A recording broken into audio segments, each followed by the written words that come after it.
I'm Linda. And this is the story of how I almost lost the love of my life, because I was waiting for him to fight for me. Reagan has always been my best friend. Our single moms were friends and raised us side by side like siblings. When Reagan's mother passed away, my mom took him in like her own. He became my protective big brother in every way. We went to the same schools, played in the same dirt, and somewhere along the line, I fell for him. But he never looked at me that way. In university, Reagan made a new best friend, Eric. The three of us became inseparable. And when Eric asked me out after graduation, I told him to ask Reagan for permission. I hoped maybe Reagan would protest. Tell him no. Tell me he wanted me. But all Reagan did was shrug and say, go ahead. So I dated Eric. Out of anger. Out of heartbreak. Out of rebellion. Years passed. Now I'm Eric's wife. And it's nothing like I dreamed. Eric became abusive. An alcoholic. Infertile. Cold. He hasn't touched me in years. He cheats openly. He parades his mistresses in front of me like trophies. And I've begged him to try IVF, quit smoking, stop drinking. But he laughs. I've spent more nights in the hospital than in our bed. And each time, it's Reagan who carries me through the door. Who wipes the blood from my face.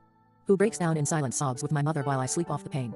One night, after a particularly brutal beating for reading Eric's texts, Reagan was tending to my wounds. He whispered, this is all my fault. I told him it wasn't. He said it again. And then, he kissed me. And just like that, the kiss I had waited for my whole life finally happened. It was soft. Real. Healing. We made love. And in that moment, I found something Eric had never given me: peace. Our affair began. I was finally happy. But fate had more turns. Suddenly, Eric became cooperative. He agreed to IVF. He even smiled at the clinic. I thought it was hope. I poured every penny, mine, Reagan's, and my mother's, into the treatment. But Eric went back to his old ways: smoking, drinking, sleeping with anything that walked. I broke down again. In Reagan's arms. He took me to see Nurse Florence, a kind older woman at the clinic. She gave it to us straight: there's no hope if you use Eric's sperm. Without a second thought, Reagan and I agreed. Florence helped us. We tossed out Eric's donation, and used Reagan's. And from that day forward, I carried a child made from love. I gave birth to a beautiful boy. Named him Roland. Eric changed for the worse. Said now that I had my baby, I didn't need him anymore. And he was right. He never touched me again. But I never stopped seeing Reagan. Roland turned 2, and I found out I was pregnant again.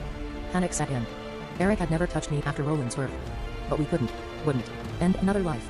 So we came up with a plan. We drugged Eric. Make him believe we had sex. Let him think the child was his. But we got the dose wrong. Eric never woke up. The world believed he overdosed. And they weren't wrong. He was already spiraling, addicted, angry, unstable. The funeral was quiet. 6 months later, I married Reagan. Eric's family gave me hell. But I smiled through it all. Because finally, I had peace. Today, I'm a mother of 2 boys and a girl. I'm a proud grandmother. And I have no regrets.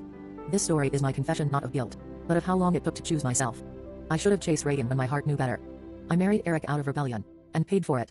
But we made it. We survived the mess. And this December, Reagan and I will be sipping champagne on a boat cruise.